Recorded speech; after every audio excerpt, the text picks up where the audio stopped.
Hey guys, I am John Carrick, and today we are looking at secret number 6 to glean what we can from this comic book. It is a type of literature, it's visual, it's got dialogue. We can see what's going on. This is a similar story. You guys know this. This is La Femme Nikita. This is the Gray Man. This is kind of a James Bond story. This is Veronica and Quan. They are still inside the headquarters for the company that they work at. I believe the guy's name is Miles Stedman, is the guy who is their boss, that Grant, who is Veronica's husband, has taken hostage or kidnapped. And they're talking about how they're going to get out of there. They need to still pull the, I guess, the USB drive out of the boss's computer. They hadn't gotten that, and they're going back down to get it. Which is not a smart move, because as the elevator door opens, Quan gets destroyed. So now we get Veronica, who I have named as the Team Ninja, and she does not disappoint right here. This is a great panel by Ryan Bodenheim. I love his art. I just wish it was on a bigger story. I really, really do. And this guy's name is James. He is Miles, Mr. Stedman's number one. Grant is one of Mr. Stedman's contractors, I guess is what you would call him, or a department head. Veronica throws out a grenade. Good solution. It blows everyone away. Now, okay, this is cool. She runs out and jumps through. This is the Sal Buscema 2-page spread across the top and 4 panels across the bottom. I think this should have been saved for, well, it even makes even less sense for one of the remaining bad guys to use a hole in the floor. I think she should utilize a stairwell. There's always a stairwell close to an elevator. What do I know? It's not as cinematic, but you could have a bad guy come down through this. Maybe there's another reason. Look, that's a stretch. A grenade leaving a hole in the floor, that's a lot. That's a lot. That looks, that's a filing cabinet, not a brick. This girl, straight out of Liberty Meadows, I think her name is Sarah. James man, that looks like it hurt. That looks like it hurt really bad. But there's no blood. Look at all that damage and no blood. So there is some kind of comics code that you can show damage as long as you don't show blood. Blood makes it real, doesn't it? So this one is called Kodiak. Not like the dip. Here, Grant and Mr. Stedman and Marcus are still on the private jet. They are only flying across town. They're going to land in 10 minutes. They've only been airborne for maybe an hour. I don't know. Not an hour, like half an hour. I suppose you can get pretty far in an hour. I think you can get from LA to Vegas in an hour. It's not quite clear where they're going. I really like this panel up here. I was under the impression they're just flying across town. Although, of course, I haven't paid attention to which town they're in. I'm guessing they're somewhere on the East Coast. Veronica, call failed. Whoop, whoop, whoop. That's a helicopter. This does not go well. It looks really good, but it doesn't go well. James is pissed. She rolls the car and then hits a tree or a telephone pole. This is beautiful artwork. Those are some of the best 6 panels. That's a 2-page spread that I would hang on a wall in black and white. That's really, really, really good. I really like that. This is visual storytelling at its finest. It's too bad the words don't live up to the art. There is one thing I will say about this, and I am very glad they didn't make this as much of a Matryoshka or Russian nesting doll story as they could have, although they do lean into it a little bit up here. Like this guy, James, isn't his son. Grant is not his son. So they didn't make it that incestuous. But James now has Veronica. He calls Grant, and now the phone works. So maybe he was jamming her phone signal with the helicopter. I suppose that's possible. Helicopters could have signal jammers. I don't know why they wouldn't. It's a very simple thing to attach to a helicopter. It's a lot easier than carrying it on your back. Carrying a signal jammer on your back will make your hair go white. Carrying a big heavy-duty radio on your back will make your hair go white. It will give you brain tumors. It's not good for you. Anyhow, Grant and James discuss the situation. James has Veronica. Grant has Mr. Stedman. Grant also has the Kodiak account. And James wants an even trade. Veronica for Mr. Stedman. Now that's where this story ends, but that's not where the issue itself ends. Now we get a sort of a level up. Grant goes back to see his dad. He's gotten a bit older. He runs the Baltic House. I don't know if you guys have seen the movie Eastern Promises. This very much looks like the actor who played the older guy in that. It's with Aragorn from Viggo Mortensen from Lord of the Rings. Grant still looks like John Hamm, if you ask me. Here's Grant and his dad. Older version of the same guy. Now we get sort of the reveals in this book are, so there's a bunch of guys here with Grant's dad. These are the mobsters who help him run his restaurant or, slaughterhouse. He's a Russian mobster. And here we're having a conversation about what it means to be a Russian mobster versus an American spy. And his dad is calling him a traitor to the family business. So here's the thing. Grant now has more money than anyone has ever seen.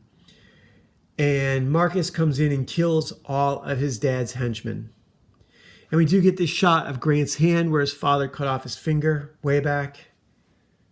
And the next page, we see that Marcus has executed all of his father's henchmen. So God, what a good panel. What a great panel. I don't like the two color palette. I do wish this was a more realistic color palette with highlights and shadows as the theme colors.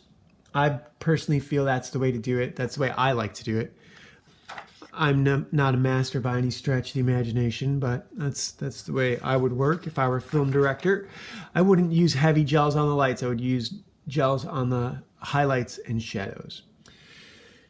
And then do the rest in set design and composition and layout. All right, let's do the next bit. All right, guys, so we were looking at secret number 6.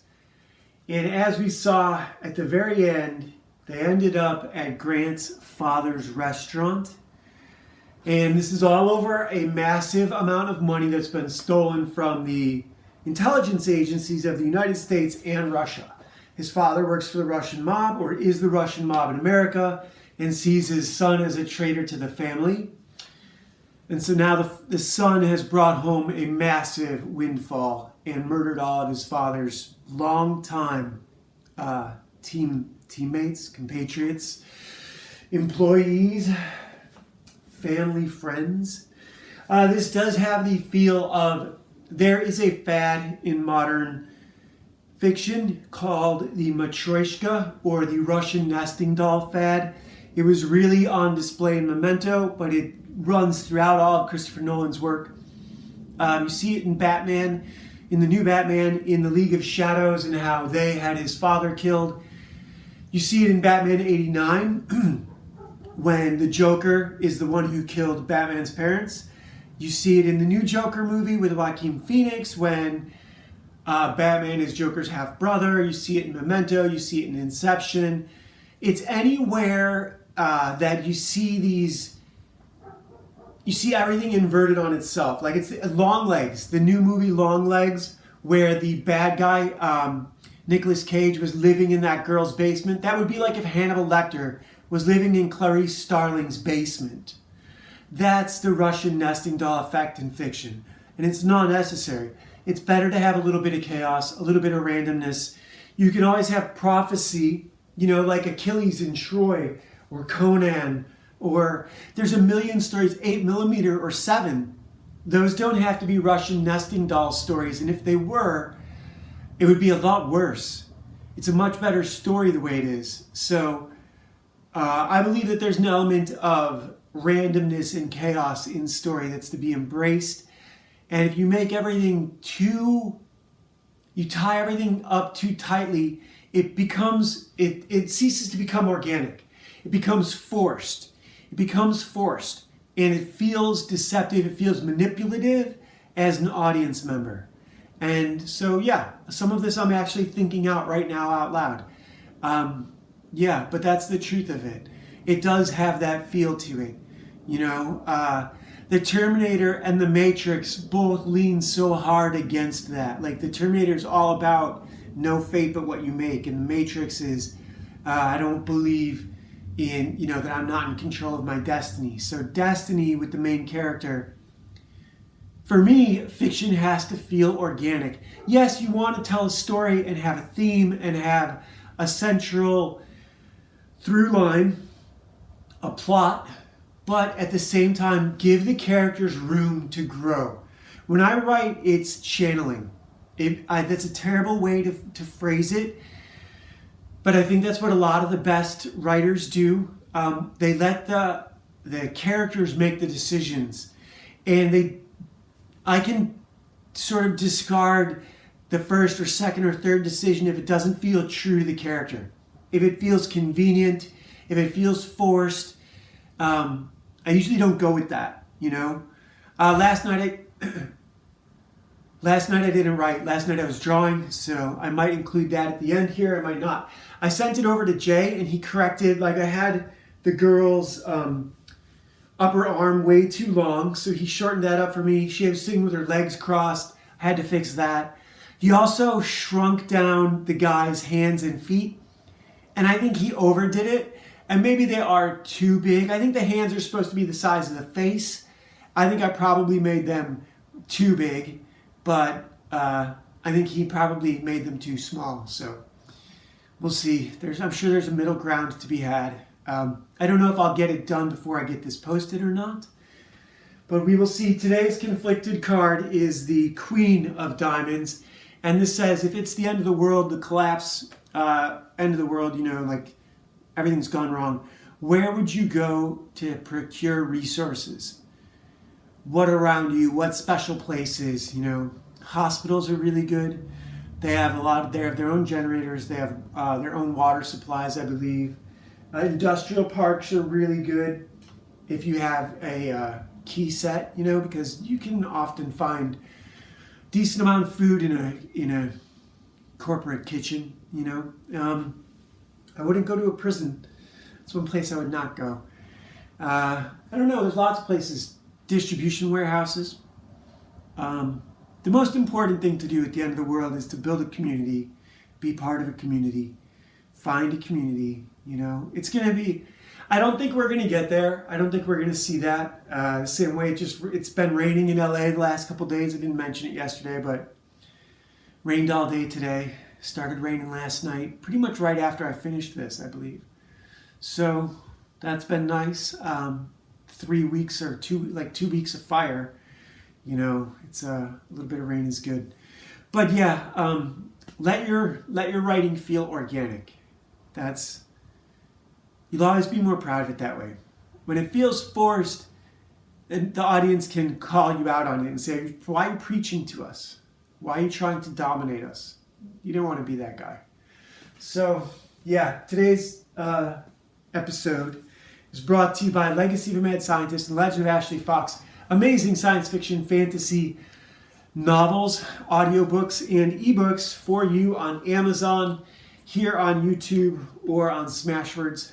Check them out. We also have a comic book here in the description, Ashley Fox, Ninja Babysitter, The Last Valkyrie, where Ashley and Valeria rescue a bunch of children. It's in black and white right now.